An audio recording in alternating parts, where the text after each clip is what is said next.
Il faut que tu prophétises encore sur un grand nombre de peuples et de nations et de langues et de rois.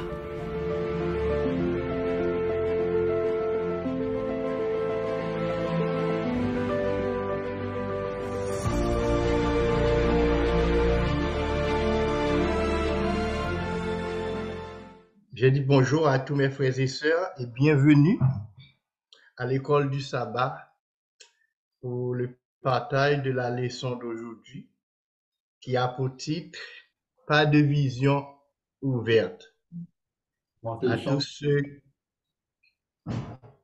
À tous ceux et celles qui sont présentement avec nous sur Zoom ou bien par YouTube, nous vous souhaitons une cordiale bienvenue pour la leçon. Juste avant de commencer, nous voulons faire une prière. Moi, je prie à genoux. Vous pouvez garder votre position là où vous êtes pour prier le Seigneur. Nous voulons te remercier, notre Seigneur, notre Dieu, notre Père, pour le privilège que tu nous donnes d'être tes enfants et de pouvoir se rassembler, Seigneur, avec nos frères et sœurs à tes pieds pour étudier la saine parole, la saine doctrine qui nous rend sages à salut.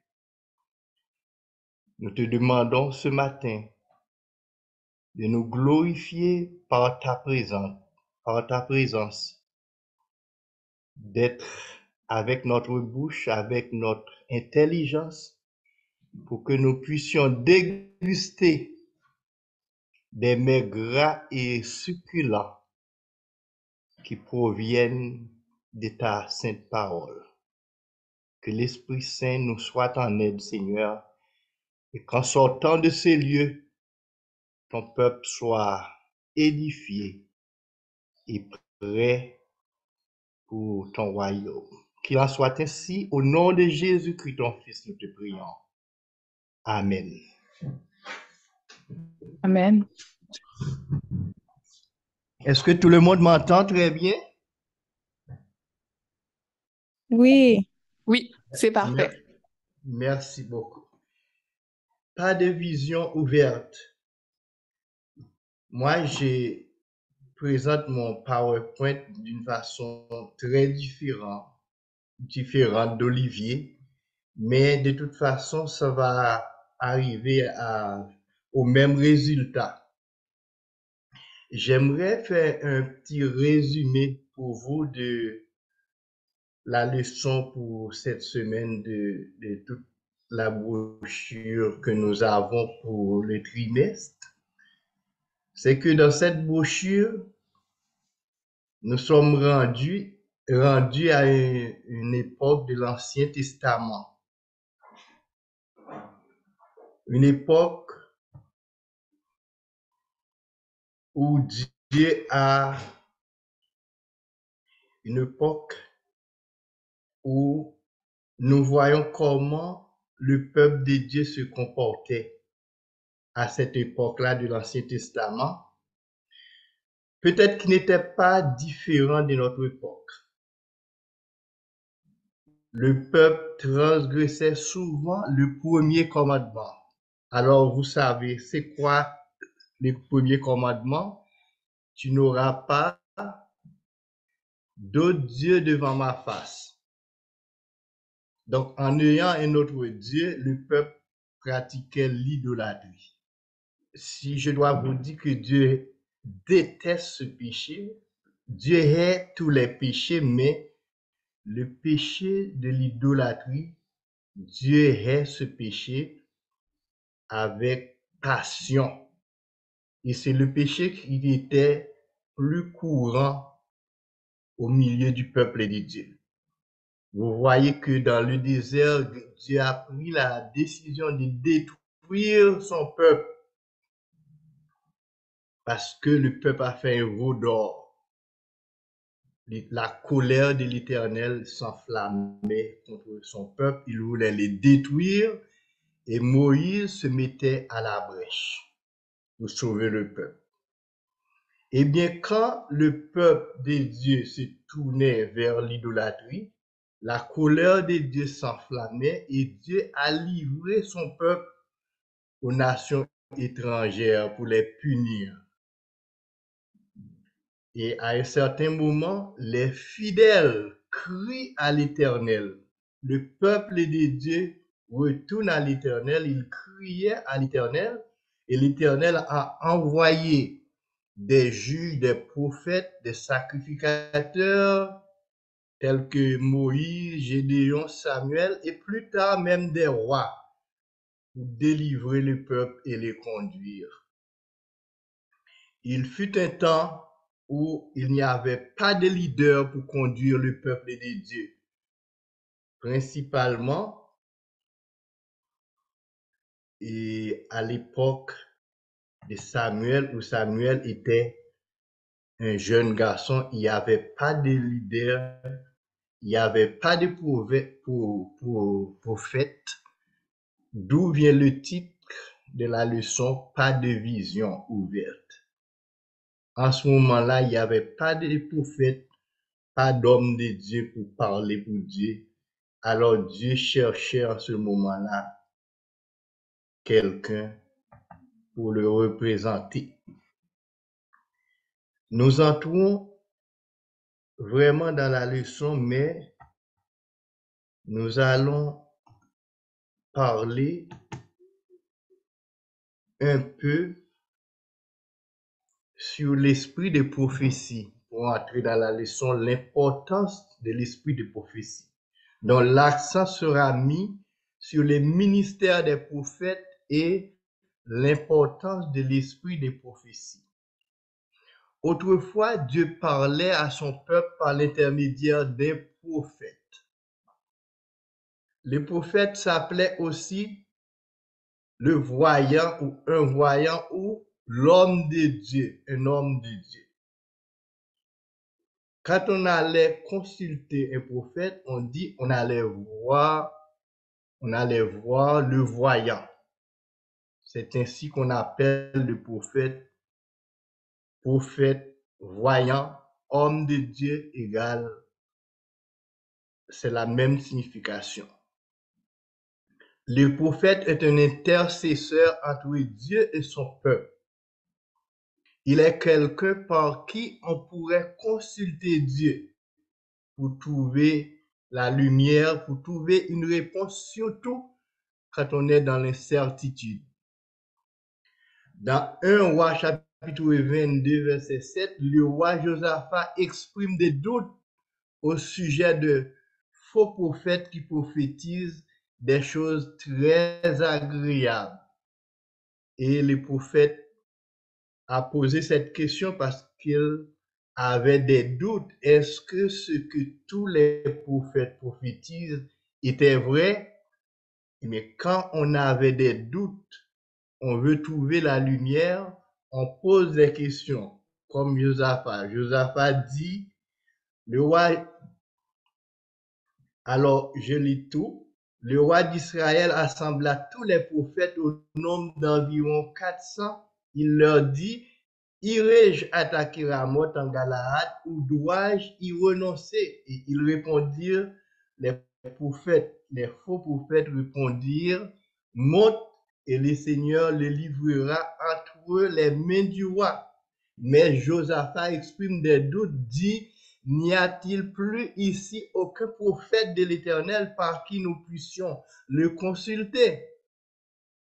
Alors le roi d'Israël répondit à Josaphat, il y a encore un prophète par qui l'on pourrait consulter l'Éternel, mais je le hais car il ne prophétise rien de bon. Il ne prophétise que du mal. C'est Michée, fils de Jimla, et Josaphat dit que le roi ne parle pas ainsi. Le roi ne voulait pas consulter Michée, le prophète de l'Éternel, parce que il ne prophétise disent pas des choses agréables. Ils ne disent pas que tout est bien quand tout est mal. Le prophète de l'Éternel dit, les prophètes de l'Éternel disent toujours la vérité. Ils disent ce que le Seigneur révèle. Il parle et dit, voici ainsi parle l'Éternel, le Seigneur, le Dieu d'Israël. Mais les faux prophètes disent toujours des choses agréables, tout est bon, tout est bien, on peut faire ceci, Dieu n'est pas méchant.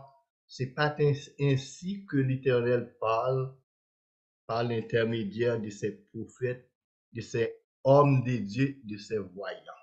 Alors, l'importance d'un prophète et un homme de Dieu, et plus tard, il est dit que quand l'Éternel veut faire du mal dans un pays à son peuple, parce que le peuple se comportait de telle ou de telle façon, Dieu cherche parmi eux un homme de Dieu, un prophète, qui peut élever un mur qui se tient à la brèche devant moi en faveur du pays, afin que je ne le détruise pas. Mais je n'en trouve pas. À cette époque-là, l'Éternel n'avait pas trouvé de prophète, n'avait pas trouvé de voyant ou un homme de Dieu, et l'Éternel décide de frapper le pays. Quelqu'un qui se trouve entre Dieu et le peuple, qui se met sur la brèche pour dire à l'Éternel d'épargner son peuple, pour prier pour le peuple, pour rapporter les paroles de l'Éternel au peuple et pour intercéder pour le peuple. C'est ce que Dieu en a toujours besoin, même pour notre époque, Dieu a besoin des gens, des intercesseurs, des prophètes pour se tenir entre lui et son peuple. Maintenant, dans l'Église, c'est ce qui est important. Même dans notre temps, le prophète est important. Notre Église, l'Église adventiste, a bénéficié de la présence d'un prophète. Je parle de sœur Hélène G. White, que Dieu a choisi comme prophète à l'Église adventiste. Bien que ses écrits sont mis de côté par certains ou par la plupart des croyants adventistes, mais ces paroles sont certaines. Les paroles que Dieu révèle à sa servante sont certaines et véritables. Pourquoi n'y avait-il pas de visions ouvertes ou de révélations à l'époque où Samuel était un jeune homme, un petit garçon de préférence? Pourquoi il n'y avait pas de vision, il n'y avait pas de révélation ouverte? Par qui Dieu pouvait parler lorsque Samuel était un petit garçon et ne connaissait pas encore l'Éternel? Eh bien, à ce moment-là, il y avait beaucoup de problèmes. C'est Élie qui était aux commandes, c'est Élie qui était le sacrificateur avec ses enfants, Hophni et Phiné. Élie était vieux, très avancé en âge, aveugle et mis de côté. En ce moment-là, il ne pouvait pas œuvrer dans le temple de l'Éternel. Donc, le flambeau était passé à ses fils de prendre la responsabilité, de prendre le flambeau et de continuer à éclairer le peuple de Dieu. Mais la Bible dit que les enfants d'Élie étaient, comme vous le voyez déjà, étaient des fils de Bélial. Cela veut dire des fils de Satan ou bien des bons à rien, des vauriens. Ils faisaient tout ce qui était mal aux yeux de l'Éternel, il ne craignait pas de l'Éternel. Il n'observait pas les commandements de l'Éternel. Il commet l'adultère dans le temple. Il couchait avec les femmes qui étaient venues pour présenter les offrandes devant l'Éternel.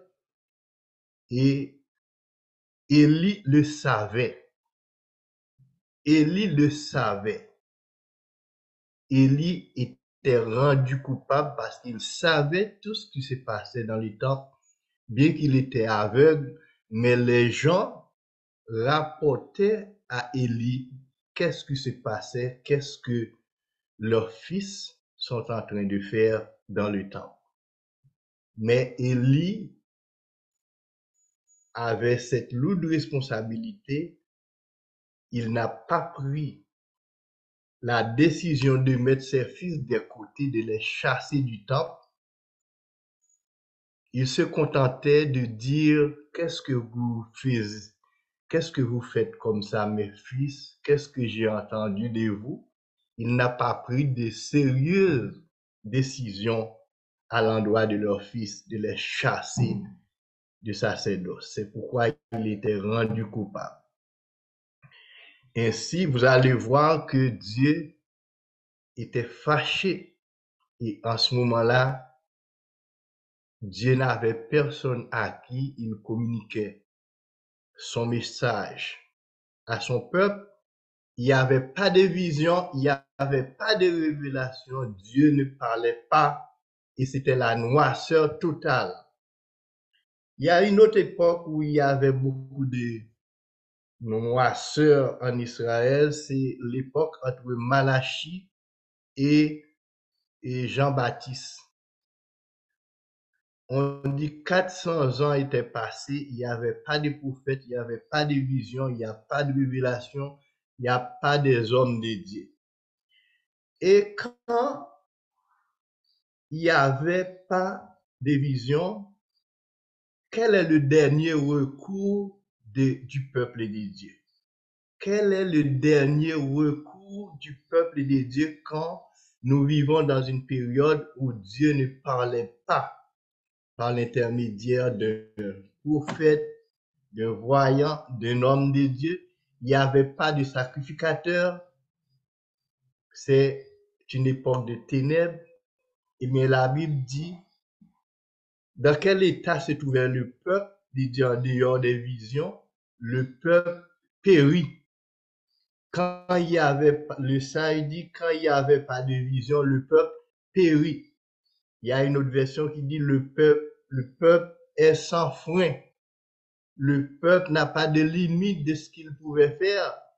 Il pouvait aller très loin dans l'idolâtrie, dans la magie et commettre toutes sortes de péchés. Le peuple périt. Le peuple sans frein est sans frein. Heureux le peuple s'il connaissait la loi de Dieu. Donc, quand il n'y avait pas de prophète, il n'y a pas de vision, le peuple ne connaissait pas Dieu. Seul espoir, le seul recours, ce serait la loi de Dieu s'il observait la loi de Dieu. Mais le peuple périt car il n'observait, il ne connaissait pas Dieu, il n'y a pas de prophète, il n'y a pas de vision et il n'observait pas la loi de Dieu. Donc là où il n'y a pas de vision, la loi de Dieu n'est pas observée, c'est le chaos qui régnait. Donc c'est important. La Bible dit, et l'esprit de prophétie et les commandements de Dieu vont de pair. Vont de pair. L'esprit de prophétie et les commandements de Dieu. Dans Apocalypse 12, verset 17, il est dit, c'est ici la persévérance des saints qui gardent les commandements de Dieu et qui ont la foi de Jésus. Et la foi de Jésus, c'est l'esprit de prophétie. L'importance de l'esprit de prophétie et les commandements de Dieu dans la vie du chrétien est vitale. Dans Romains chapitre 1er, Paul parle du mépris de la loi de Dieu. Mépris de Dieu et de sa loi. Il dit, ayant connu Dieu, ils ne l'ont point glorifié. Aussi, Dieu les a livrés à leur sens réprouvés. Ils connaissent ce qui est bien, ils ne le font pas. Ils retiennent la vérité captive. Là, ce sont des faux bergers qui régnaient. Ce n'est pas des prophètes. Ce sont des faux prophètes, des faux pasteurs, des faux bergers. Et quand nous vivons à une époque pareille, il n'y aura pas de vision. Dieu ne parle plus. Pourquoi Dieu ne parle plus? Parce que ils connaissent ce qui est bien, ils ne le font pas. Ils n'observent pas la loi de Dieu.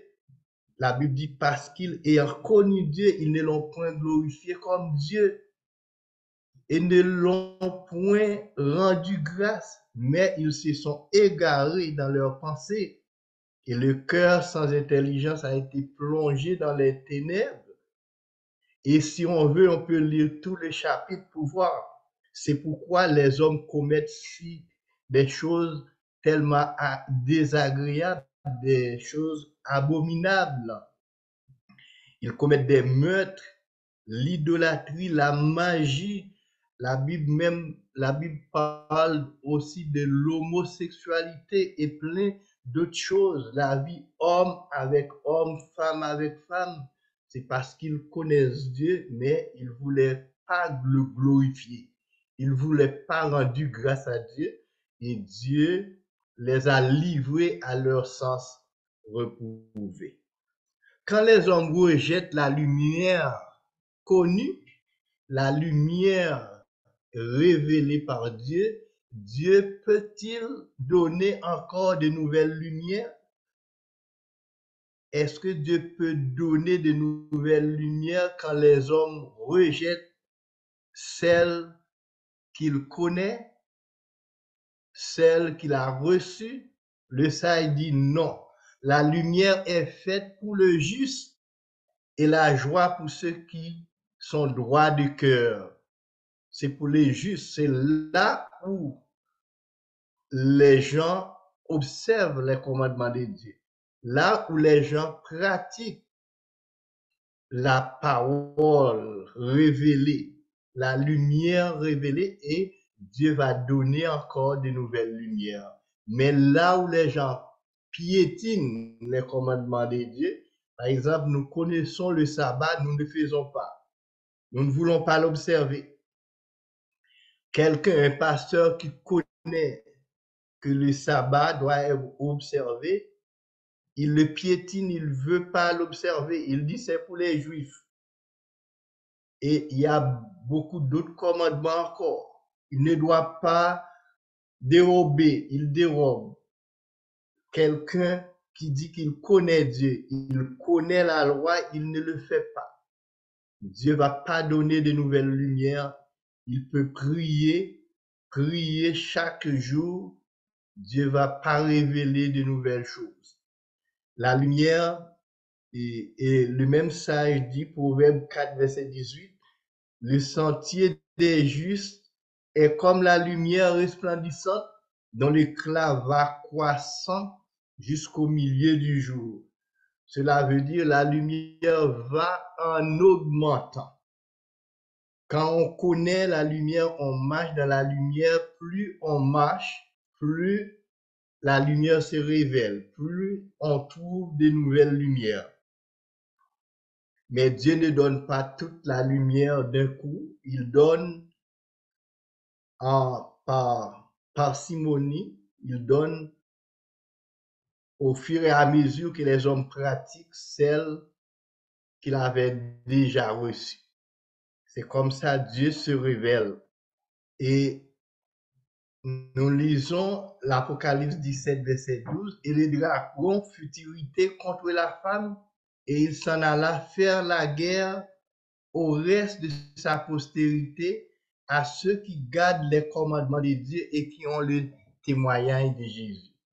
Le dragon fut irrité contre la femme, et il s'en alla faire la guerre au reste de sa postérité, à ceux qui gardent les commandements de Dieu et la foi de Jésus. Donc, ces deux choses-là sont très importantes pour nous. les adventistes, pour nous les chrétiens, les commandements de Dieu et la foi de Jésus qui est l'esprit de prophétie. D'après Apocalypse chapitre 19, l'esprit de prophétie et la foi de Jésus, le témoignage de Jésus est l'esprit de prophétie. Donc, c'est quoi l'esprit de prophétie? Si je peux parler un peu, l'esprit de prophétie, c'est l'ensemble des révélations que Dieu a fait par l'intermédiaire des prophètes. Nous ne voulons pas parler seulement du ministère d'Ellen White. L'esprit de prophétie n'est pas résumé au ministère d'Ellen G. White, comme certains le croient. Mais l'esprit de prophétie, c'est l'ensemble des écrits des prophètes, l'ensemble des prophètes qui ont parlé de la part du Seigneur. Les prophètes révèlent ce que Dieu veut dire à son peuple. Donc, Dieu a choisi des prophètes pour parler à son peuple comme intermédiaire. Et il est même dit, après avoir parlé par les prophètes à nos pères de différentes façons, dans les derniers jours, Dieu parle par son peuple par l'intermédiaire de son Fils, qu'il a nommé héritier de toutes choses. Donc, comme Dieu nous a parlé par son Fils au dernier jour, mais avant, Dieu nous a parlé par les prophètes. Et il est même dit que dans le ministère de Dieu, actuellement, il y a des apôtres, il y a des prophètes, il y a des docteurs, il y a toute une équipe de personnes que Dieu a choisies pour mettre à la tête de son Église. Et il est dit aussi, dans ces derniers jours, il y aura des prophètes à l'Église, il y a des fils et nos filles vont prophétiser.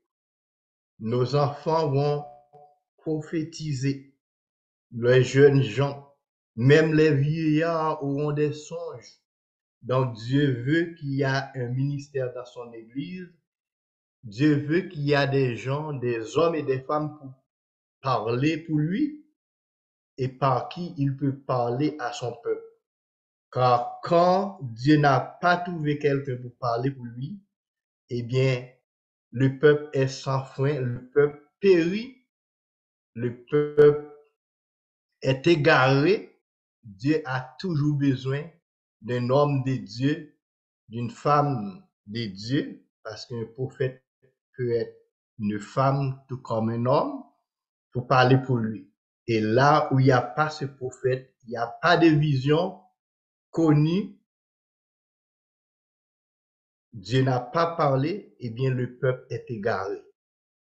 Alors, c'est là le résumé que je fais de la leçon, l'importance pour qu'il y ait des prophètes, pour qu'il y ait des hommes de Dieu dans l'Église de Dieu, et l'importance pour que chacun de nous soit à la disposition de Dieu. Est-ce que Dieu peut m'utiliser comme un homme de Dieu pour lui parler pour lui? Même si je ne suis pas un prophète, Dieu a parlé aussi par l'intermédiaire des sacrificateurs, par l'intermédiaire des juges, par l'intermédiaire des autres hommes qu'ils ont choisis, tous les par l'époque.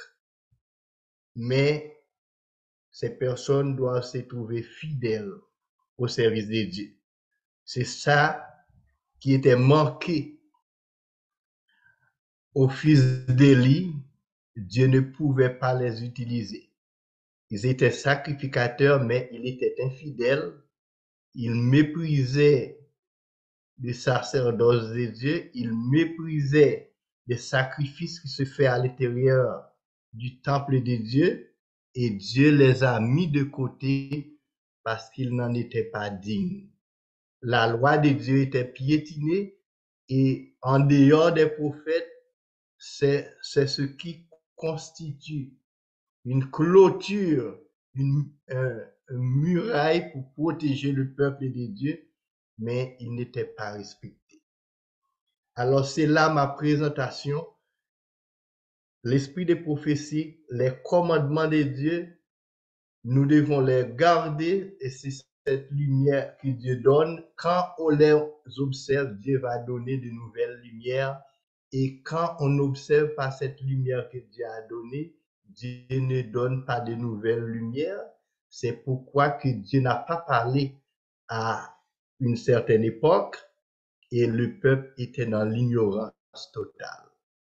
C'est ça le titre de la leçon, lorsqu'il n'y a pas de vision connue.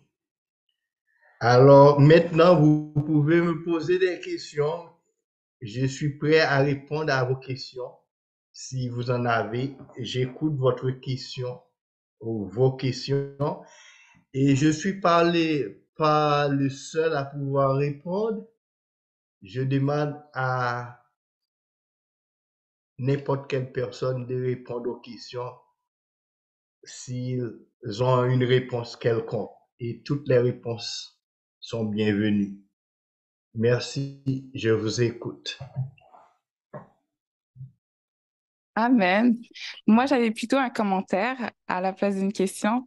Qu'est-ce que je voulais dire, c'est que dans cette leçon-là, on voit vraiment que Dieu ne laisse pas ignorant une personne. Si une personne a la volonté de le suivre, de le connaître, Dieu va toujours mettre une lumière pour que la personne puisse en apprendre et puisse suivre vraiment les voies du Seigneur. Et même, on a pu voir aussi avec le témoignage de Corneille, lui qui était grec et qui voulait connaître les volontés de Dieu, eh bien, il a envoyé Pierre par une vision pour que Pierre puisse aller le rencontrer et aussi enlever comme toutes les préjugés qu'il avait concernant les païens. Et aussi, qu'est-ce que je voulais dire, c'est que dans le temps de Jésus, on voyait vraiment l'incrédulité. Donc, ils étaient vraiment incrédules. C'est pas qu'ils voulaient en apprendre, c'est pas parce qu'ils étaient intéressés, mais non, ils voulaient rester dans leur état d'ignorance, leur état en fait, des traditions qu'ils avaient. Ils voulaient pas suivre vraiment les voies de l'Éternel. Ils faisaient qu'est-ce qui leur plaisait. Et les voix des hommes, en fait, méprisent Dieu et ça méprise sa loi. Donc, c'est ce que je voulais dire. Et même en ce moment, on vit dans ce temps-là, on vit dans un temps où est-ce que les gens se croient plus intelligents, les gens, par les expérimentations, par les scientifiques, les gens pensent connaître vraiment avoir la connaissance de toutes choses, mais en fait, ils sont tous ignorants, ils savent pas que c'est par la loi et le témoignage de Jésus-Christ que nous pouvons avoir en fait le début, le commencement de la sagesse, comme on a pu le voir dans l'école du sapin. Oui, oui. Amen. Amen. Les gens, la Bible dit que à l'époque de Jésus, il y avait même pas beaucoup, dans dans sa contrée et des préférences, il y avait pas beaucoup de miracles parce que les gens ne croyaient pas trop en lui, ils étaient incrédules. Et Jésus dit que c'est parce que il n'était pas de Dieu. Ces gens n'étaient pas de Dieu car s'il était de Dieu, il savait, il savait que ma doctrine, il, il savait d'où je viens. Il savait que ma doctrine ou mon message est de Dieu. C'est parce que eux, ils n'étaient pas de Dieu. C'est pourquoi ils ne savaient pas si je viens de Dieu. Ouais. Mais ceux qui sont dans la lumière, qui sont avec Dieu, ils savent que Jésus était le Fils de Dieu. Amen. Oui. D'autres questions ou d'autres commentaires? Loni, as-tu des questions ou des commentaires?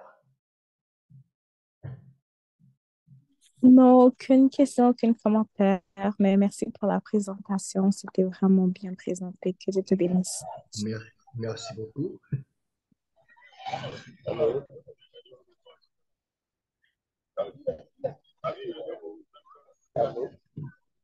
Oui, allô? Oui, donc, je voulais apporter commentaire par rapport à la façon dont le monde se comporte aujourd'hui, parce que le monde d'aujourd'hui n'attend que les miracles et les fausses prophéties, parce que il peut y avoir les vraies prophéties, aussi les fausses prophéties, parce qu'ils peuvent dire qu'ils sont révélés, mais malheureusement par des fausses prophéties, parce que c'est ce qui fait qu'il y a trop des églises, trop de gens qui se disent croyants, et en fait de compte, ils n'ont pas la vérité. Ce qui est plus important par rapport à la leçon, il a fallu aussi avoir la différence entre les vraies prophéties et les faux prophéties.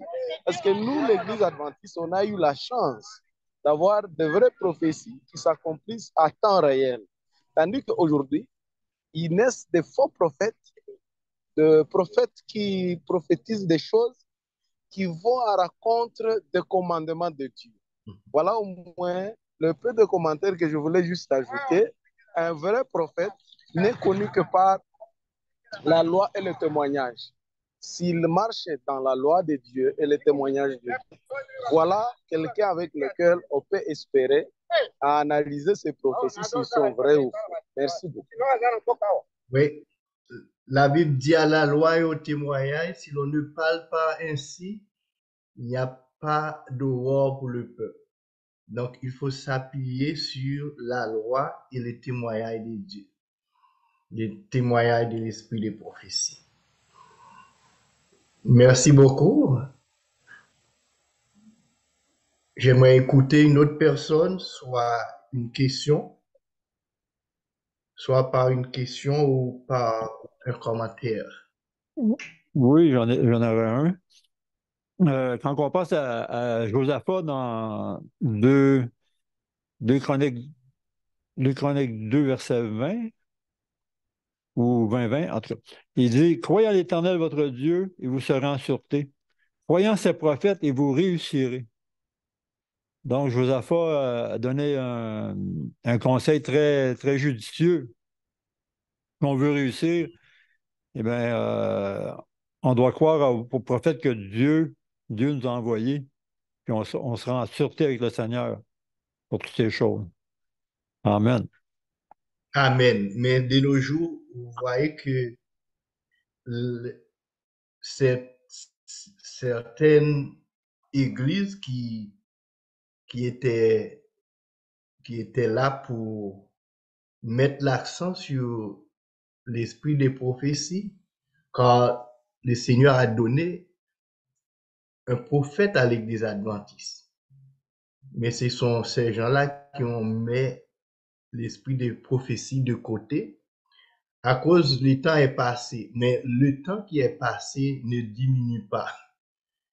Même si nous ne sommes pas dans l'époque même où le prophète était vivant, mais c'est comme la Bible, les auteurs qui étaient là pour écrire la Bible, ils sont pas là encore, mais les écrits sont restés de même, la parole de Dieu.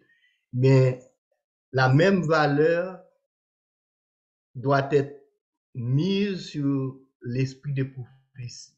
Le temps passé ne diminue pas la valeur de l'esprit de prophétie, mais actuellement, ils ont cité des passages de l'esprit de prophétie quand ça fait leur affaire, mais pratiquement l'esprit des prophéties est mis de côté. Donc, nous devons prendre garde à nous-mêmes pour que ça ne nous arrive pas de mettre l'esprit des prophéties de côté ou bien de douter au prophète que le Seigneur a envoyé pour conduire son Église, pour aider son Église à rester dans la lumière, à rester dans la vérité. Nous devons prendre garde à nous-mêmes parce que ça arrive tout près de nous. Dans certaines églises qui se disent adventistes, mais ils ont mis de côté l'esprit de prophétie, ils pensent que ce n'est plus important. Croyez à l'Éternel notre Dieu et vous serez affermis. Croyez en ses prophètes et vous réussirez. C'est le conseil de Josaphat. Est-ce qu'il y a d'autres personnes? Sinon, on va clôturer par une prière s'il n'y avait pas d'autres personnes. Sinon, dernier petit commentaire.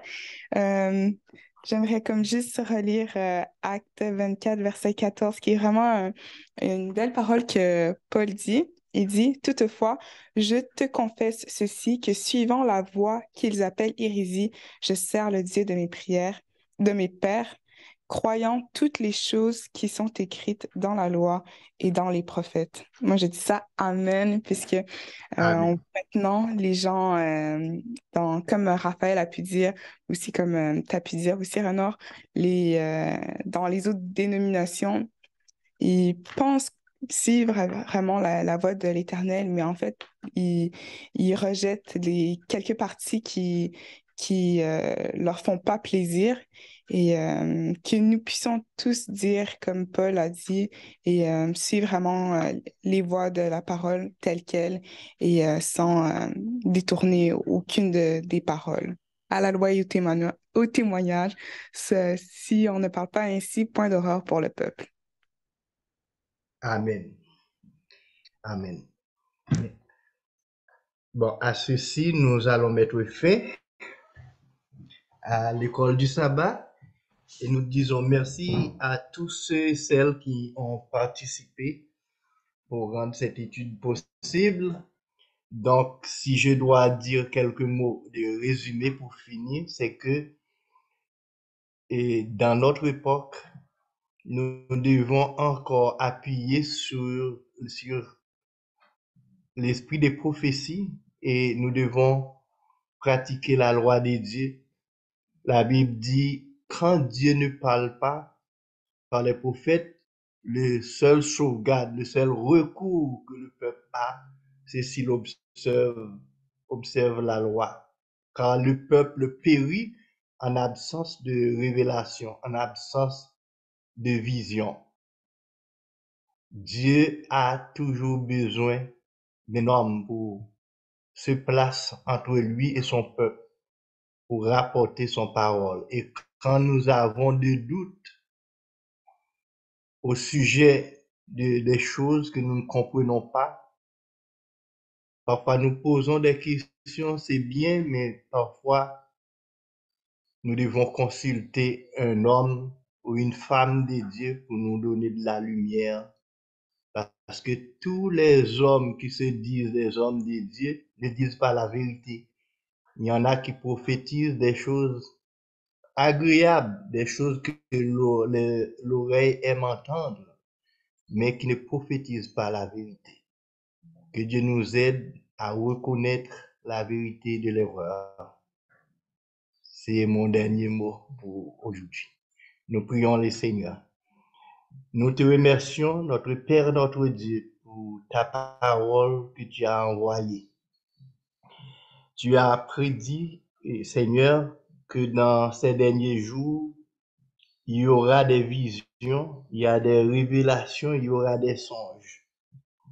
Et tu as promis aussi que nos enfants prophétiseront.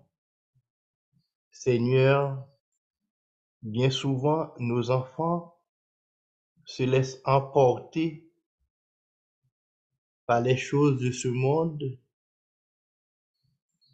par les traditions des hommes. Surtout, nous sommes environnés des faux prédicateurs qui disent des mensonges. Ils ne savent pas comment distinguer le vrai du faux.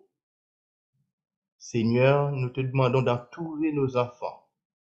Ouvre leur intelligence pour qu'ils puissent t'accepter et se laisser conduire par toi et par toi seul, pour que cette prophétie soit accomplie. nos enfants sont en train de prophétiser pour toi. Que tu bénisses les jeunes, que tu bénisses les adultes, que tu bénisses, Seigneur, tous ceux et celles qui ont l'occasion d'auditionner, Seigneur, ces belles paroles. Nous te prions de choisir parmi ton peuple, de mettre à part pour toi des hommes et des femmes qui pratiquent tes commandements, des hommes que tu puisses utiliser comme intercesseurs, comme intermédiaires, pour prendre ta parole et rapporter à ton peuple, et pour rapporter le besoin de ton peuple. Des hommes qui se mettent sur la brèche, qui se placent sur les murs, et qui demandent à l'Éternel d'épargner et de sauver son peuple. Que tu bénisses, Seigneur, Sœur Aravena, qui prend des lourdes responsabilités pour toi, ainsi que frère Olivier. Que tu bénisses tous ceux et celles qui œuvrent dans un ministère pour la cause du Seigneur. Que le frère qui se trouve en Afrique soit béni, Seigneur, par toi. Que tu leur donnes ton Saint-Esprit en abondance pour qu'ils puissent te représenter, Seigneur, à un niveau élevé, pour que personne ne méprise leur enseignement, leur témoignage pour toi. Bénis enfin tous ceux et celles qui sont en train de t'adorer en ce moment, qu'ils ne sautent pas à vide devant toi, mais qu'ils soient bénis par Yahvé, notre Dieu. C'est ainsi que nous te prions, que tu exauces notre prière et que tu nous honores par ta présence. Dans le nom de Jésus, ton Fils, bien-aimé, nous te prions. Amen. Merci d'avoir écouté cette vidéo. Si vous désirez rejoindre l'œuvre au Québec, veuillez nous contacter par email à asjh1889 de Terrebonne @gmail.com et via Facebook à commercial asjh1889 de Terrebonne. Merci à vous et que Dieu vous bénisse.